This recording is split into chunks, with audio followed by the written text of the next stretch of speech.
நீங்க போய் அவர்கிட்ட போய் என்ன உடனே சுவாமி வணக்கம், அடியே திருப்பூர்ல இருந்து வந்திருக்கிறேன் அப்படின்னு சொல்லணுமா என்ன?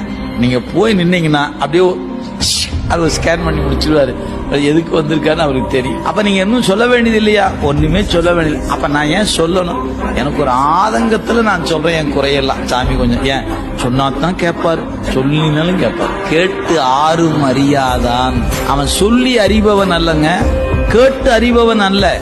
காணாதே காண்பவன், கேளாதே கேட்பவன். அது மட்டும் இல்ல, கருவிகள் இல்லாமலே அறிபவன் அவன். நமக்கு கருவி இருந்தாலும் அறிய முடியலங்கிறது நம்ம கதை. கண் இருந்தாலும் தெரிய மாட்டேங்குது, காது இருந்தாலும் கேட்க மாட்டேங்குது, இல்லீங்களா?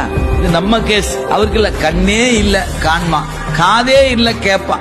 அப்படிலாம் உண்டா? ஆம். அதனாலதான் அவன் கருவிகளை கடந்து நிற்பவன். அது அவனுக்கு இலக்கணம். எனவே அவன் யாரு? அறிந்தாங்கு அறிபவன். அப்படின்னு மறத்தல் இல்லாது இருப்பவன்.